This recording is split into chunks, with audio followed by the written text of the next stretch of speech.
sorry for the interruption, but this could be something you need to hear. At the Financial Adventure Club, we talk a lot about raising children who are future ready. That doesn't only mean teaching them about saving and spending, investing and entrepreneurship. It also means helping them understand the tools that will shape their world. AI is one of those tools. So, very soon, I'm releasing a 9-part series for parents called AI9. It's about helping families move from fear to confidence, from confusion to clarity, and from, oh, where can we go? How do we start? To, I'm ready. Kids don't need to be frightened by adults near them. They need calm guides. I want to be direct with you about something that the data makes clear and the curriculum does not. Schools are not teaching your children financial literacy, not meaningfully, not systematically, not in a way that will make a difference. I've been inside a classroom for 23 years.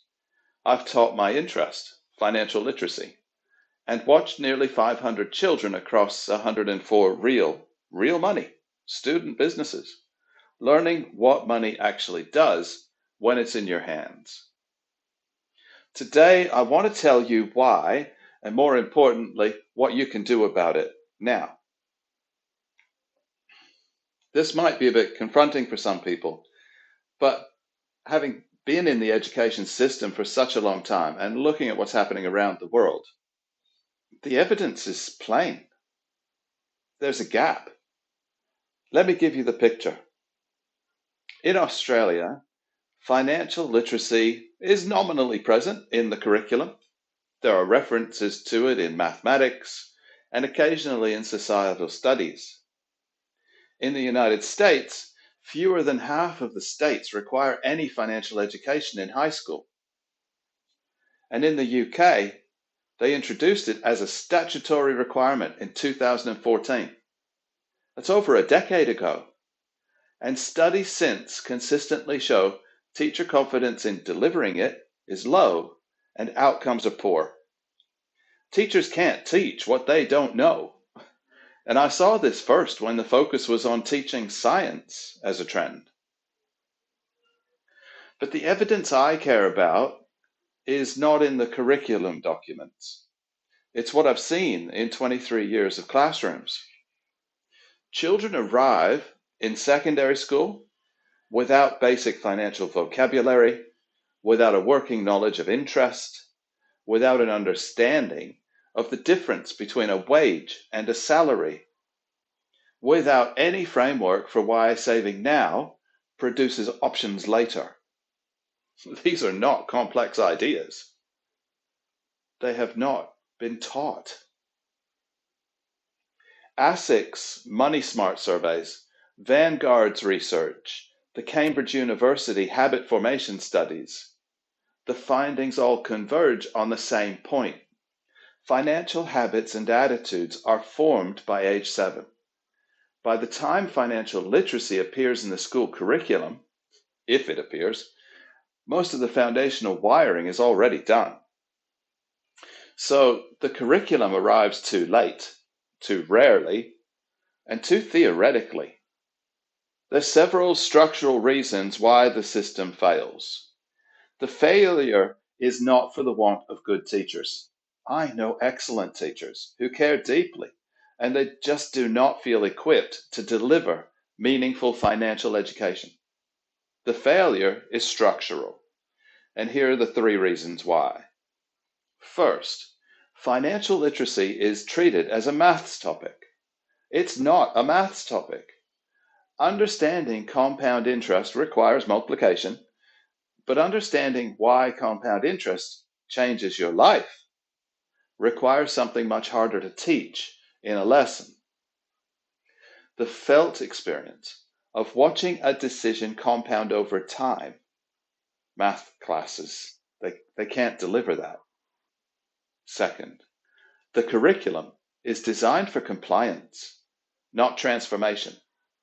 A child who can correctly identify the needs versus wants category on a worksheet has not had a financial experience.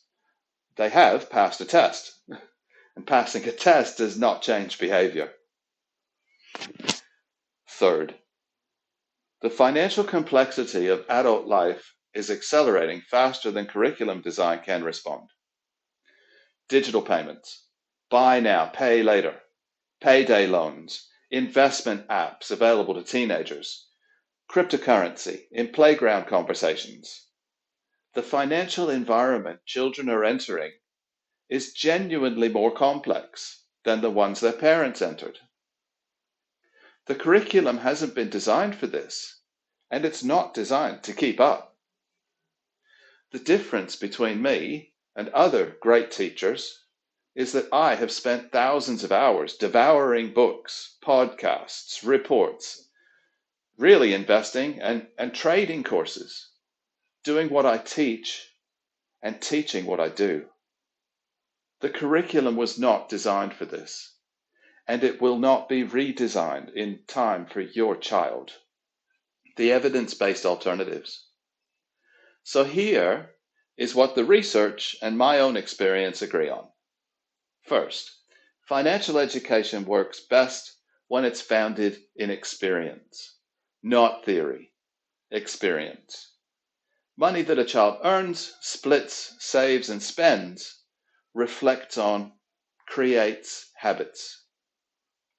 A worksheet doesn't do that. If you want your child to understand financial management, give them a real amount of money and a real decision to make. Even small amounts, $5, create the neural pathway that a lesson can't. Second, financial conversations at home have more impact than financial instruction at school.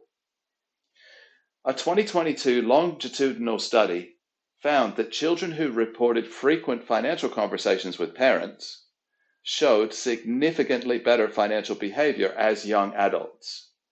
So, more so than comparative children who received formal financial education in school. This is not a small finding. The dinner table is doing more work than the classroom. Third, story and narrative build financial understanding faster than facts. And this is the entire principle behind the Financial Adventure Club. Children do not absorb financial rules. They absorb financial characters. Jerry, who tracks her money in a notebook. Phil, who spends impulsively and lives with the consequences. The behavior modeled in narrative becomes the template they apply to their own decisions. Things that you can do today. Okay, here's the practical section. This is specifically for you, parents, you. Here's what I would do if I were a parent of a primary elementary school age child today. Number 1, join the Financial Adventure Club. Number 2, create a real money experience, the 3-jar system, spend, save, give. When introduced with an actual physical split of actual money, it's the single most effective financial habit I've observed across 500 children. Not a concept, an action. The moment money arrives, it gets divided. That is the habit. 3, start the conversation now. Even if you're not confident, you don't need to be a financial expert to have a meaningful money conversation with your child. On the Financial Adventure Club website, there are suggested conversation starters that pop up new each day. Chat in the car on the way to school, when you're at the shops. Here's what I wish I understood about money when I was your age. That is more valuable than any lesson plan.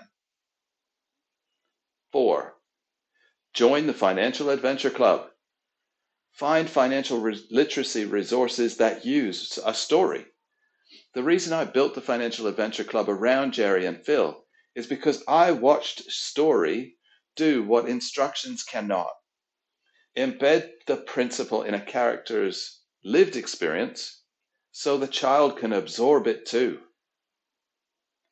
Jim Rohn repeatedly said, You will become the result of the books you read and the people you have around you. Give your kids the best start. Give them the Financial Adventure Club. Was there a specific thing about money that you wished school had taught you, but it didn't? For me, I've got a long list, but school isn't the place for it. Home is. Until next time, see you.